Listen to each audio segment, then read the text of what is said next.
yang menarik kali ini, kenapa saya ngundangnya Mbak Rita, nutritionist ya? Karena kita mau ngebahas ini biasanya kalau udah Lebaran, kita sudah mulai lupa sama pola makan yang baik dan juga sehat, Mbak Rita. Oke. Karena hidangannya banyak teman-teman, maka jangan mengambil porsinya terlalu besar. Karena kan lambung kita terbatas ya.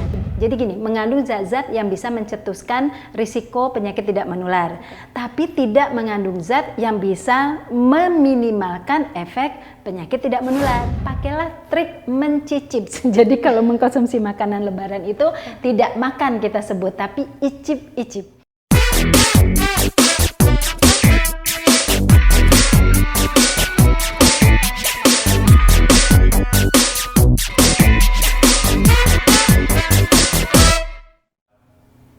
Hai Healthies, apa kabar? Semoga kabar baik untuk kita semua ya. Kali ini Kementerian Kesehatan Podcast Kemenkes di episode 14. Di momen setelah Lebaran mungkin saya mau mengucapkan dulu selamat Hari Raya Idul Fitri ya. Mohon maaf lahir batin untuk Healthies yang merayakan. Dan kali ini saya tidak sendirian ya Healthies. Sudah bersama dengan saya, ini dia Dr. Rita Ramayulis DCN MKes selaku Ketua Pengurus Pusat Indonesia Sport Nutritionist Association. Kabar baik Mbak? Kabar baik. Wah, kemarin Lebaran kemana aja nih? Selalu ngider sih, tapi kotanya beda-beda. Wah, berarti agendanya cukup cukup banyak ya? Sekali setahun ya. Oke, berarti udah banyak amplop-amplop THR yang dibagi-bagi juga ya? Iya, termasuk itu. Itu keseruan Lebaran sebetulnya ya. Tapi yang menarik kali ini, kenapa saya ngundangnya Mbak Rita, nutritionist ya? Karena kita mau ngebahas ini biasanya kalau udah Lebaran, kita sudah mulai lupa sama pola makan yang baik dan juga sehat, Mbak Rita. Jadi dalam tema kali ini adalah kesehatan tetap terjaga pasca Lebaran bersama dengan keluarga. Tapi kali ini konsepnya sedikit berbeda ya. Healthies ini Mbak Rita sudah ada bowl, mungkin saya agak mundurkan sedikit ya biar ngambilnya agak. Ini pilus, bukan? Buka dulu. Kebayangnya pilus gitu. Warna-warni ini di dalamnya ada kertas. Wow. Jadi ada pertanyaan-pertanyaan dan nanti kita bergantian akan ambil. Penasaran sekali ya. Saya bisa bertanya ke Mbak Andini. Betul. Kenapa jadi saya yang ditanya juga ya? Tapi nggak apa-apa, ini bertanya, ya. Kita akan coba. Mungkin saya dulu kali ya. Boleh. Mbak Rita ya. Saya ambil dulu ya. Nih sudah ada kertasnya. Ini biar kelihatan ya, nggak kertas kosong aja nih. Saya baca nih ya. Olahraga apa yang sudah dilakukan 1 minggu ini? Berarti pertanyaannya buat Mbak Rita. Buat saya ya? Iya. Kalau saya selalu olahraga sih, tapi yang paling sering itu olahraganya jalan kaki, baik pagi, sore, siang, boleh kapan aja, dan itu targetnya 6.000 sampai 8.000 langkah Mbak Andini. Selalu jadi di smartphone-nya pasti ada kode itu. Kalau seandainya nggak berhasil tuh hari itu, maka malamnya mau tidur saya jalan di tempat. Pokoknya dapat target minimal 6.000 aja. Wow, itu setiap hari berarti? Setiap hari. Walaupun kemarin selama puasa tetap? Iya, tetap. Ini hari ini juga, hari ini baru dapat 3.500. Nah ini mau nambahin 2.500 lagi. Kalian udah berapa ribu nih Healthies ya? Tapi Mbak Rita ngomongin masalah olahraga. Ini mungkin sebelum berpuasa orang-orang rajin pergi ke gym, berenang atau sebagainya. Mungkin sama juga kayak Mbak Rita gitu ya. Tapi selama puasa biasanya ritme olahraganya mulai menurun, Mbak.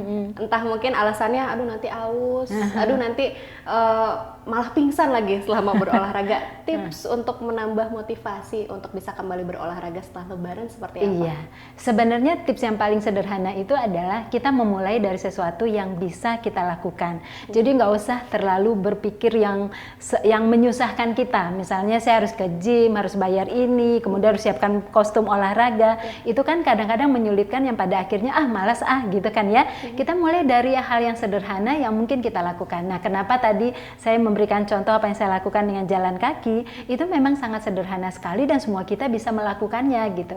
Nah, cuman yang paling penting di sini adalah bagaimana latihan atau jalan kaki kita ini bagian dari olahraga kita, misalnya itu kita harus punya target. Nah, maka untuk healthy semua saya sarankan yuk kita mulai dari memperbanyak jumlah langkah kita dulu. Nah, ketika jumlah langkah kita sudah diperbanyak dan kita sudah merasakan manfaat baiknya, pasti kalau jumlah langkah itu terus menerus tanpa henti 6.000 langkah langkah aja kita akan merasakan ada perbaikan pada nafas kita. Nafas kita akan menjadi lebih panjang, kita menjadi lebih bugar. Nah, ketika perasaan itu kita rasakan, pasti kita kepengen untuk melakukannya lagi, bahkan pengen melakukan lebih tinggi dari itu.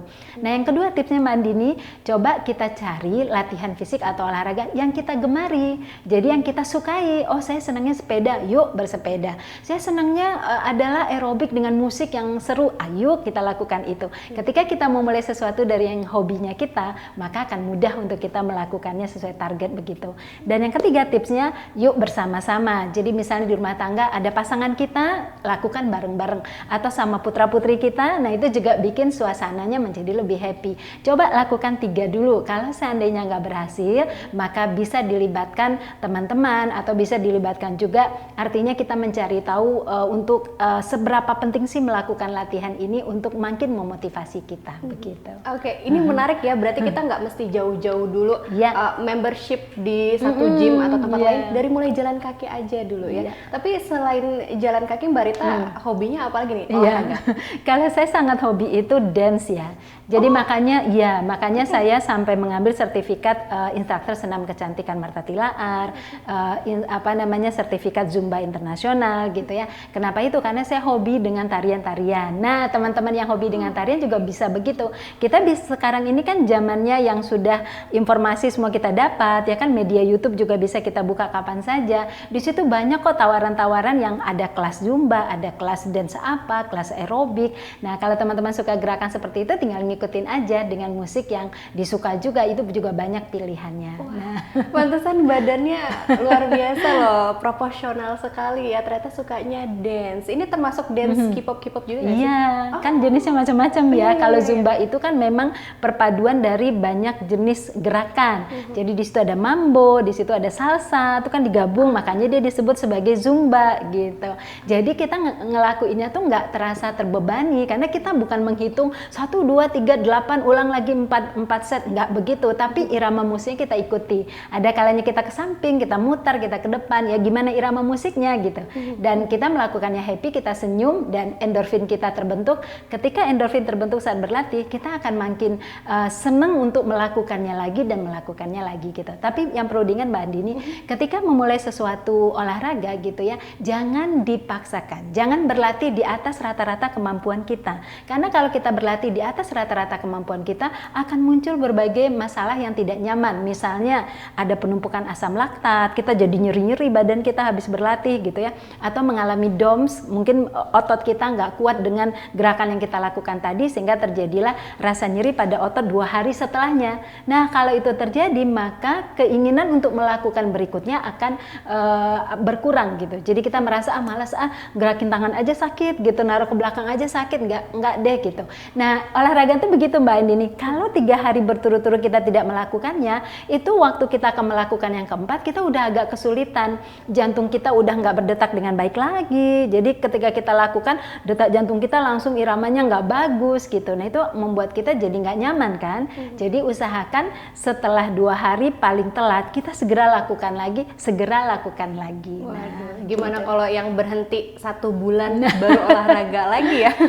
Berarti kerasa banget. Kerasa, makanya dimulai dari yang paling mudah dilakukan, yang intensitasnya paling rendah dan di bawah kemampuan kita begitu. Jangan sampai di atas kemampuan rata-rata kita. Nah, itu dia ya. Mbak Rita, mungkin sekarang giliran Mbak Rita untuk ambil. Ini saya keluarin ya biar nggak keambil lagi. Saya apa ya?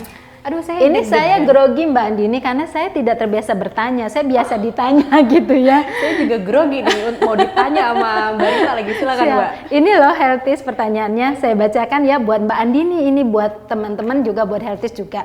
Sudah ikut atau terjadwal acara Bihalal berapa kali Mbak Andini? Oh, udah kebayang nggak ya berapa kali? Kebetulan minggu ini belum ada. Mungkin karena masih teman-teman banyak yang masih mudik, masih yang berlibur juga.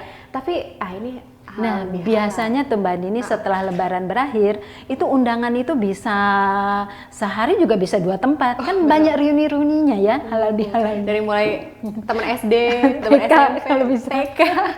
Ya ampun. Tapi halal bihalal itu ya selain silaturahmi gitu Iya. ya, ketemu sama teman-teman yang udah lama nggak ketemu, biasanya momen yang paling ditunggu-tunggu juga adalah makan-makan bareng. Nah, itu dia. Jadi disempurnakan tuh makanan ketika lebaran ketemu di halal bihalal. Dan biasanya makanannya mirip sama makanan lebaran, bener nggak sih? Iya benar. Pilihannya Menunya banyak. sama ya Iya. menunya. Nah ini ngomongin masalah halal bihalal, makan lagi, ngemil lagi. Iya. Ini bagaimana sebetulnya? Mungkin kita sudah punya porsi atau jadwal makan yang teratur sebetulnya pas Iya, puasa iya. ya Mbak Rita. Tapi abis lebaran berantakan lagi, seperti apa?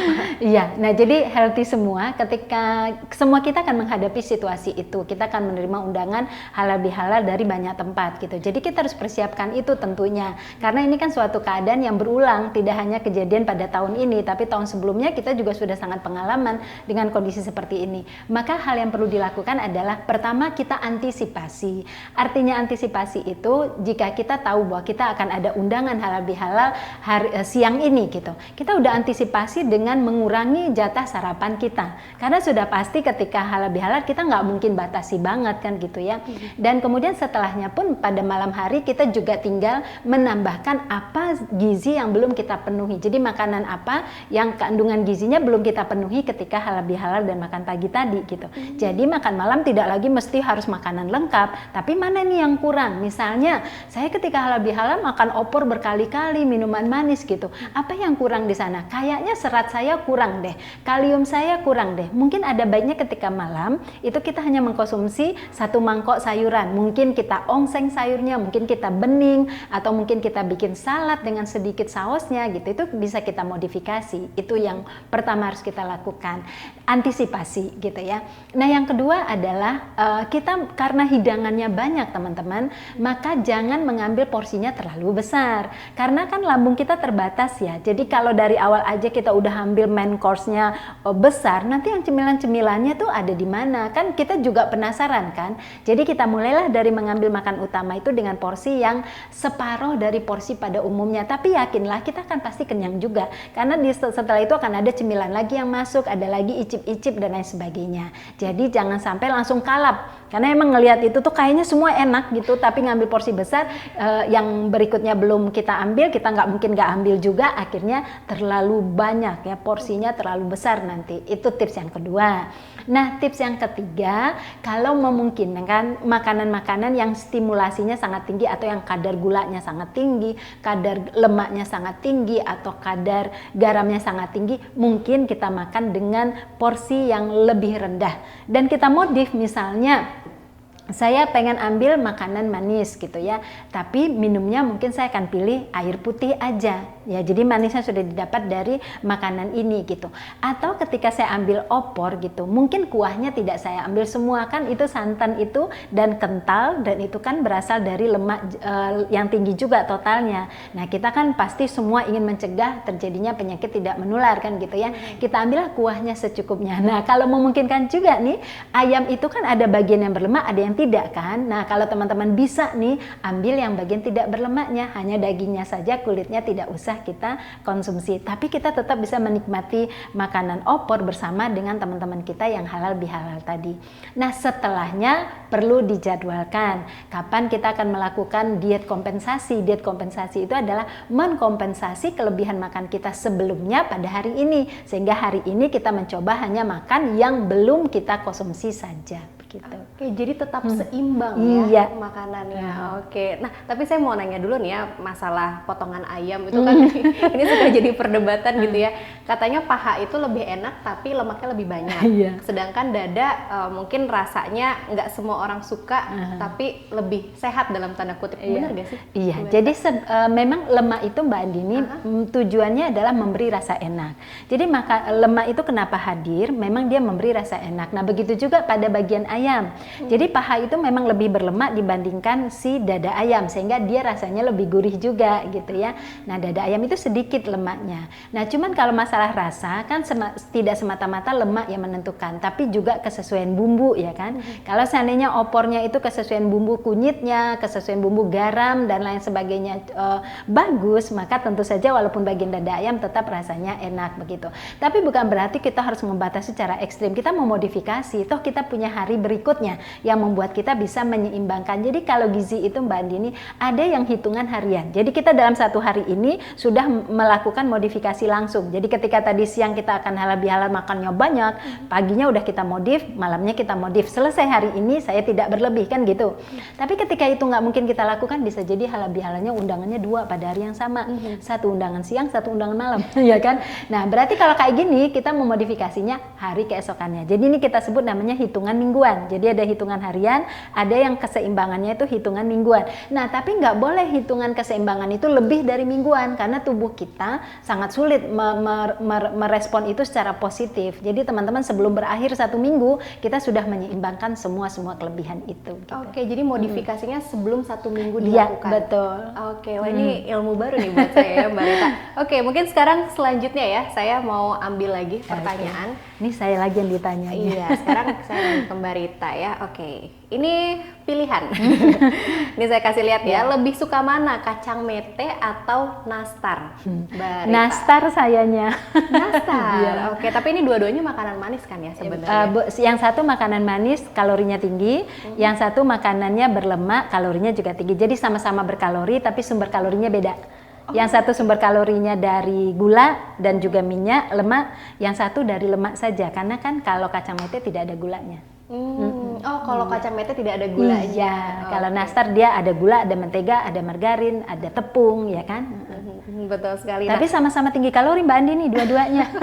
Sama-sama enak tapi sayangnya sama-sama tinggi kalori ya. Betul. Nah, ini berbicara tentang nastar dan juga mete atau mungkin juga makanan-makanan lebaran lainnya sebetulnya. Ini kan pasti selalu ada di meja-meja kita. Belum lagi kalau misalkan silaturahmi ke rumah tetangga, ke rumah saudara, ada lagi ditawarin lagi, disuguhin lagi.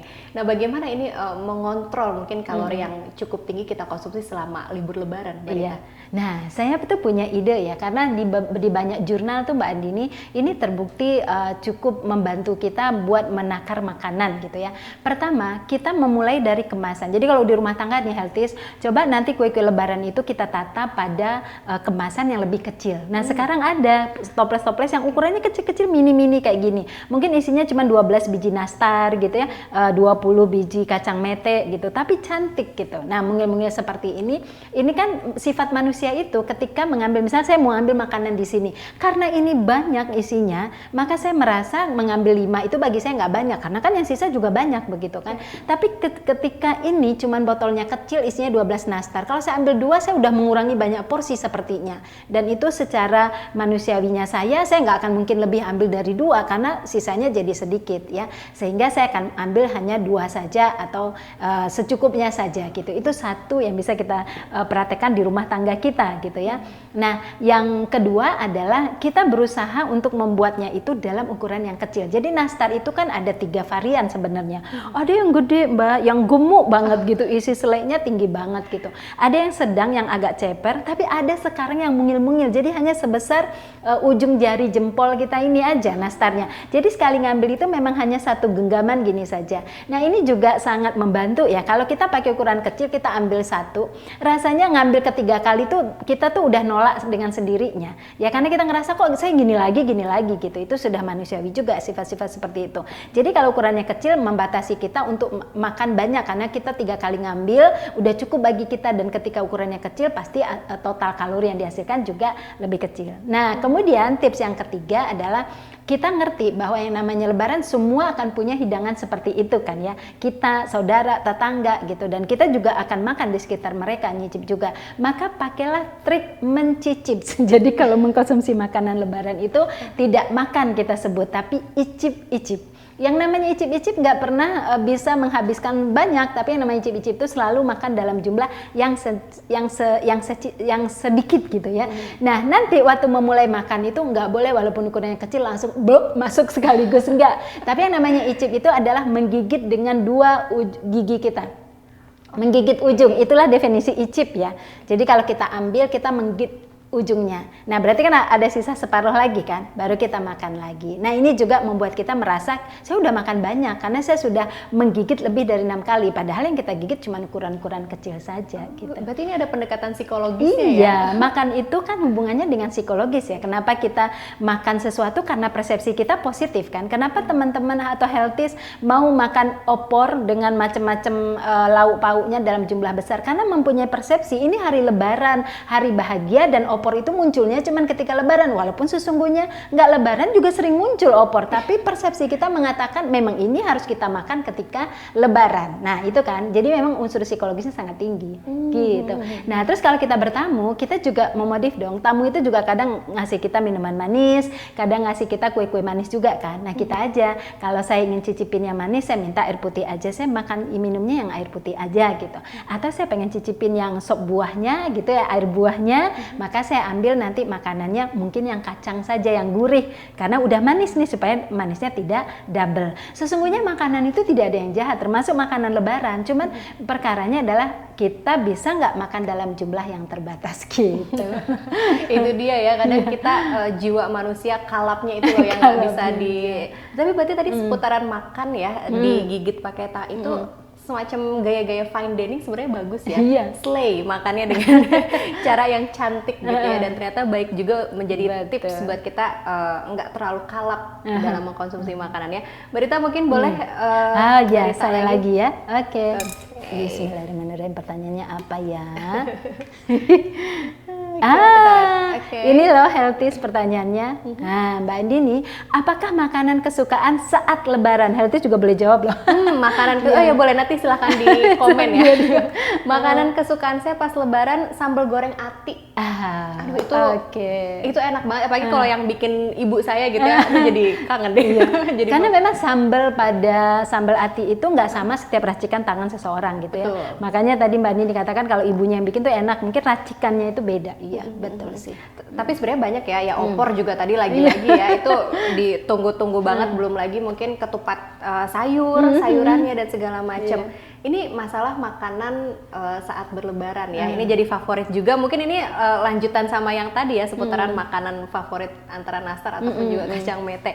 Ini kebanyakan santan itu kan bisa meningkatkan PTM juga. Tapi apa aja ya, kolesterol, asam urat yang bisa meningkat, Mbak Rita? Iya, semua penyakit PTM bisa meningkat sih, karena memang makanan lebaran pada umumnya itu padu padan makanan lebaran kita itu mengandung zat-zat dan tidak mengandung zat-zat yang jadi gini, mengandung zat-zat yang bisa mencetuskan risiko penyakit tidak menular, tapi tidak mengandung zat yang bisa meminimalkan efek penyakit tidak menular. Nah, jadi kalau kita lihat nih makanan lebaran, tinggi gula, ya, tinggi garam, ya, tinggi lemak, ya, GGL kan, ini kan mencetuskan penyakit tidak menular kan, faktor risiko secara bersama-sama meningkatkan penyakit tidak menular. Tapi kemudian apa zat yang bisa meminimalkan risiko penyakit tidak menular? Yaitu serat dan kalium. Tapi di hidangan lebaran kita justru seratnya rendah, kaliumnya juga rendah. Jadi kita sadar betul bahwa makanan lebaran memang sangat beresiko ke arah PTM jika kita tidak kendalikan dalam mengkonsumsinya makanan tersebut begitu. Nah, oleh karena itu kita harus paham betul tentang hidangan-hidangan lebaran. Misalnya nih, kayak lontong atau ketupat. Sebenarnya lontong dan ketupat itu mengandung energi lebih rendah daripada nasi putih gitu ya. Karena dia banyak airnya, kandungan airnya. Jadi mematangkannya itu butuh air yang banyak. Oleh karena itu kita di dalam lebaran memang sangat bagus kalau kita memilih lontong atau ketupat, tidak memilih nasi putih gitu. Dan jangan juga digabung nanti lontongnya udah nasi putihnya juga. Tapi maksud saya kita tetap berlebaran dan kita punya pilihan, saya akan ambil lontong atau ketupat saja, nasi putih tidak. Ini sudah meminimalkan energi yang kita konsumsi gitu ya. Nah, dan hati-hati jangan menggunakan plastik yang tidak terstandar ya, yang sangat high density polyethylene tentu tidak dianjurkan gitu. Nah, yang kedua, kita lihat dalam olahan-olahan kayak opor, kayak gulai gitu ya, kita sadar betul bahwa gulai santannya itu kental gitu. Nah, saya punya tips sih Mbak Andini, gimana kalau misalnya kita dalam mengolah itu, kalau kita yang ngolah tapi tidak pesan gitu, kita bermain di kemiri. Nah, jadi kalau kemiri itu kita tingkatkan dosisnya, jumlahnya gitu ya, itu akan membuat santan encer kita menjadi lebih kental. Jadi kita nggak langsung menggunakan santan yang kental, tapi kita bermain di bumbu-bumbu itu tadi gitu. Nah, itu caranya. Dan gunakan bumbu-bumbu yang asli gitu, sereh yang asli, kemudian daun salam, daun kunyit itu kita ikat, karena fitokimianya itu akan menurunkan risiko penyakit tidak menular. Jadi artinya ada juga lah penyeimbang di situ. Dan kita bicara sambal ati juga begitu, lemaknya tinggi karena digoreng, kemudian sambalnya juga digoreng ya Mbak Andini ya. Nah, itu ya, belum lagi yang lain. Maka saya selalu pesankan adalah gimana kalau lebaran kita tidak melupakan kehadiran sayur, teman-teman. Jadi selain memodifikasi pengolahan tadi, kita juga tidak melupakan kehadiran sayur. Jadi minimal ketimun yang mudah kita dapat itu tersedia. Jadi kalaupun kita konsumsi nanti opor, di situ kan nggak ada sayurnya. Setelah itu kita bisa makan timun yang banyak. Lalu kemudian buah-buahan tersedia. Oh, saya bikin sop buah misalnya, nggak apa-apa, tapi buahnya kelihatan nyata. Jadi kuahnya nggak perlu kita habiskan minum, tapi buahnya yang kita dulukan konsumsi, kuahnya ditinggalkan aja. Itu juga cara-cara yang baik untuk kita konsumsi. Dan kemudian gunakan air putih saja lebih banyak gitu. Dan sesempat-sempatnya kita ya olahraga untuk menyimbangkan makanan-makanan dari hidangan lebaran tersebut. Nah, gitu. itu dia ya, 6.000 langkah sehari nggak kerasa lah ya. Nggak kerasa. Nah, tapi ngomongin tentang tadi sayuran ya, Mbak Rita ini curhat kisah pribadi saya gitu ya.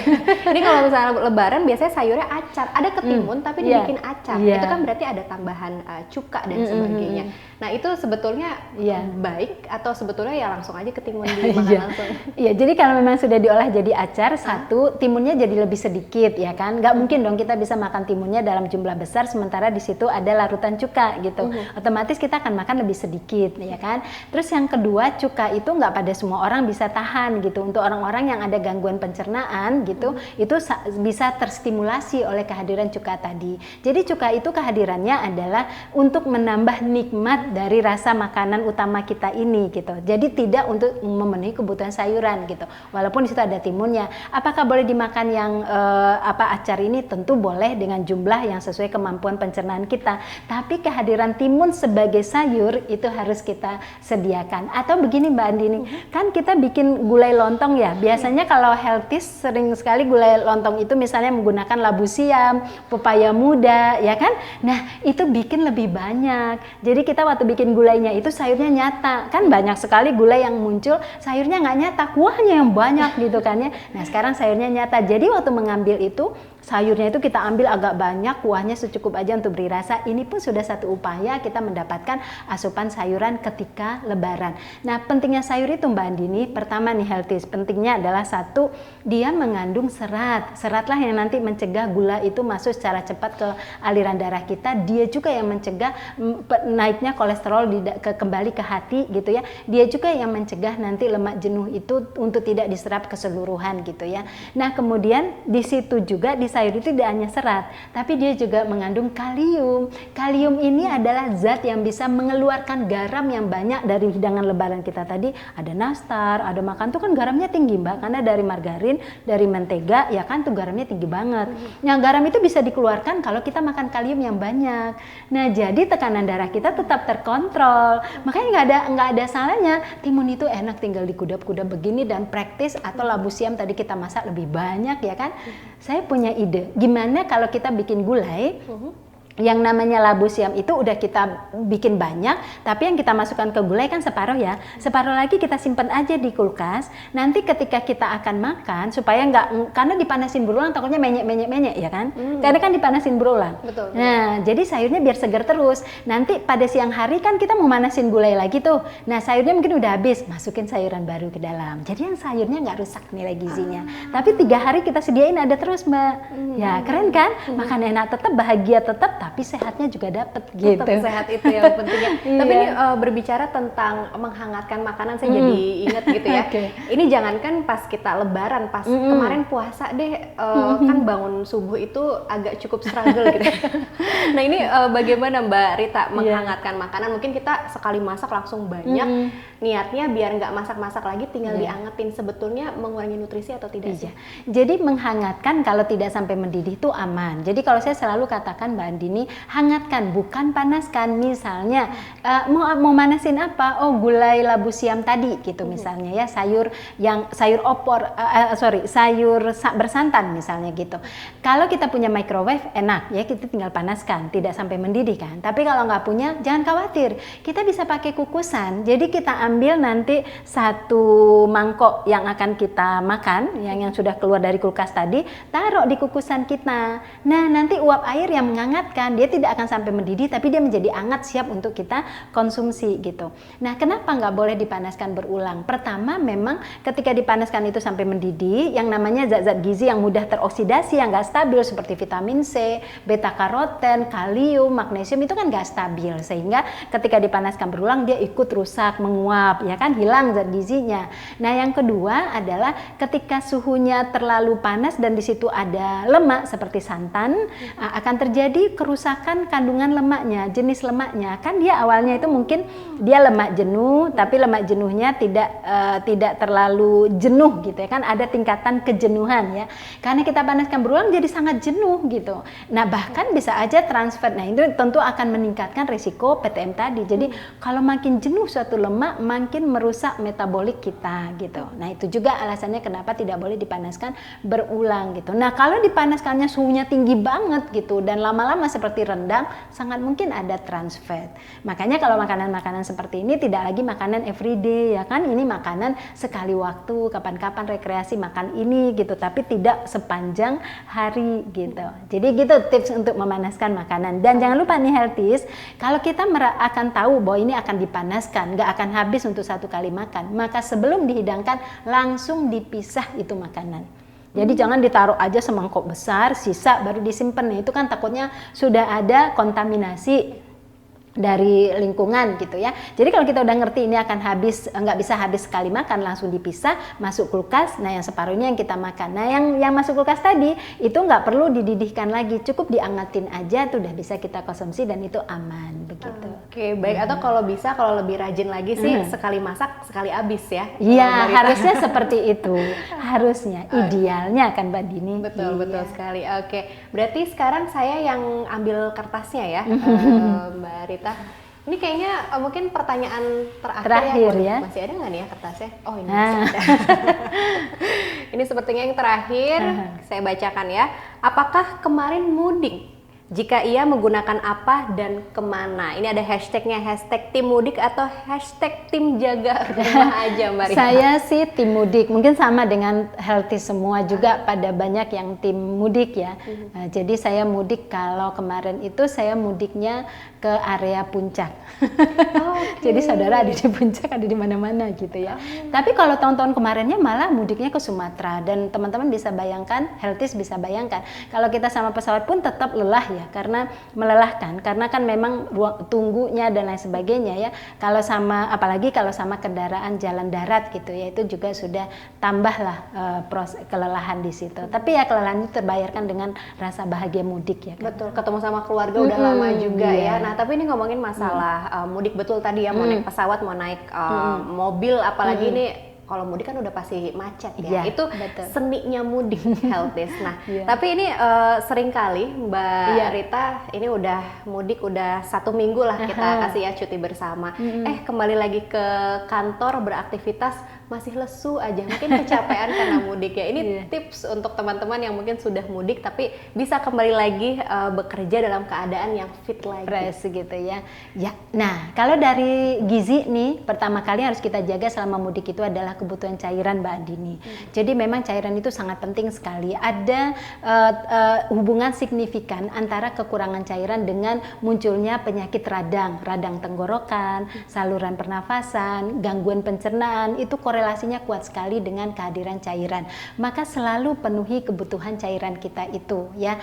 Apalagi kalau mudiknya dengan kendaraan bermotor ya, nah itu sudah pasti panas yang kita rasakan lebih banyak eksposurnya dibandingkan kalau kita menggunakan pesawat terbang begitu kan. Itu satu. Nah yang kedua, kita hindari makanan-makanan yang terlalu mencetuskan peradangan, yang terlalu tinggi. Misalnya selama perjalanan mudik itu kita tidak lagi mengkonsumsi misalnya aneka minuman kemasan yang manis-manis gitu ya.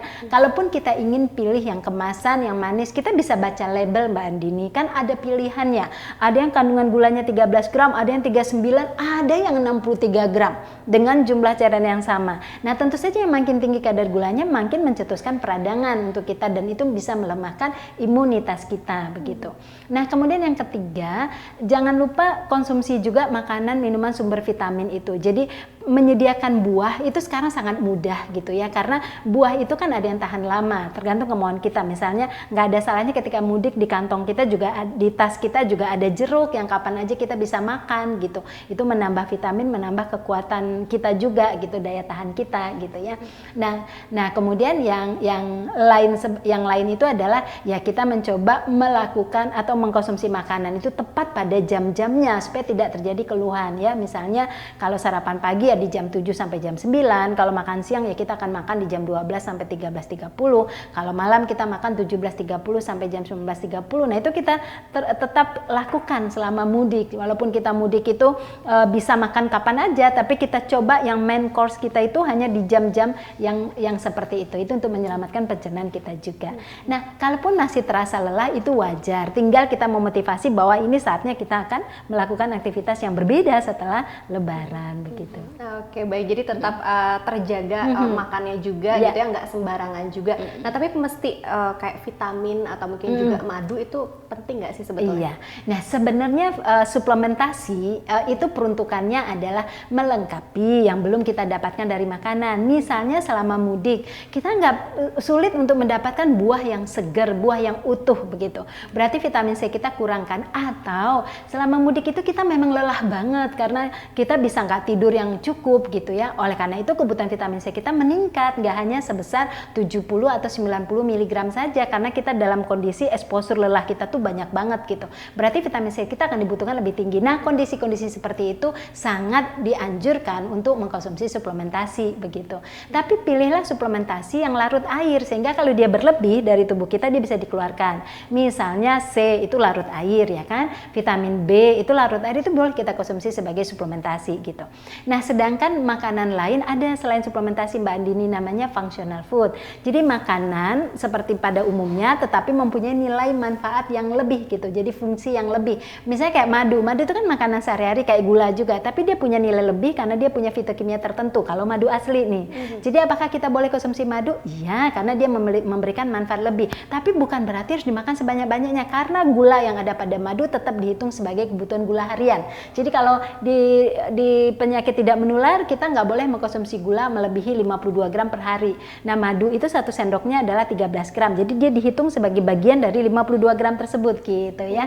Nah kemudian functional food lainnya yang perlu kita konsumsi selama mudik itu adalah makanan-makanan probiotik Mbak Andini. Misalnya yogurt, kefir ya, kimchi kalau ada gitu ya, atau teh kombucha. Kenapa probiotik perlu kita konsumsi? Karena dia yang akan meningkatkan mikrobiota di dalam usus kita dan mereka menjaga sistem imunitas kita, karena 70% dari sistem pertahanan tubuh kita ada di saluran cerna kita. Jadi jaga betul saluran cerna kita ini selama mudik sehat, karena sumber 70% imunitas kita ada di sini gitu. Oke, baik ya. Jadi itu beberapa tips ya yang bisa kita lakukan. Mungkin nanti setelah pulang mungkin masih ada juga yang masih mudik ya sekarang di perjalanan. Semoga hati-hati di jalan. Dan mungkin masih mau mudik, mungkin kan tadi katanya banyak schedule ya, banyak tempat yang didatangi ya Mbak Rita. Iya, tahun depan lagi. lagi. Tahun depan lagi ya. Saatnya Gantian bekerja. ya. Saatnya bekerja. Oke, baik. Nah, tapi ini sebelum kita tutup ya, yang jadi problematika lagi nih kalau udah kembali lagi bekerja, THR udah habis Mbak Rita. Semoga nggak stres gitu ya setelah kembali beraktivitas lagi. Tapi itu dia, ini kayaknya udah habis ya. Pertanyaannya. Atau Mbak Rita mungkin ada pertanyaan lagi, sudah cukup? Sudah cukup ya, seru banget. Semoga yang kita sampaikan bermanfaat ya Mbak Andini untuk para healthy semua begitu ya. Amin. Dan mungkin nanti kalau misalnya ada kesempatan lagi kita bisa episode selanjutnya ngobrol-ngobrol lagi ya. Oke, baik, dan terima kasih sekali lagi untuk Dokter Rita ya. Terima kasih dan juga healthy sekalian, ini dia Dokter Rita Ramayulis DCN MKes selaku Ketua Pengurus Pusat Indonesia Sport Nutritionist Association. Terima kasih sekali lagi sudah meluangkan waktunya ke sini ya. Sehat selalu Mbak Rita. Dan juga demikian perbincangan menarik kita ya di kesempatan kali ini di Kementerian Kesehatan Podcast dalam topik kesehatan tetap terjaga pasca Lebaran bersama dengan keluarga. Untuk kamu healthies yang ingin mendapatkan informasi seputaran kesehatan, silahkan menghubungi di Halo Kemenkes 1500567. Bisa juga mengunjungi website kami di www.sehatnegeriku.kemkes.go.id. Bisa juga mention ke Twitter @kemenkesri dan juga mendengarkan radiokesehatan.kemkes.go.id. Sekali lagi terima kasih banyak dan jangan lupa untuk subscribe ya YouTube-nya Kementerian Kesehatan RI dan nyalakan loncengnya biar kamu jadi orang pertama yang tahu episode kami selanjutnya. Dan simak terus ya di Kementerian Kesehatan Podcast episode selanjutnya. Mungkin nanti bisa ketemu lagi sama Mbak Rita dengan pembahasan lainnya ya. Dan kami berdua pamit undur diri. Sehat selalu untuk kita semua. Wassalamualaikum warahmatullahi wabarakatuh. Salam sehat.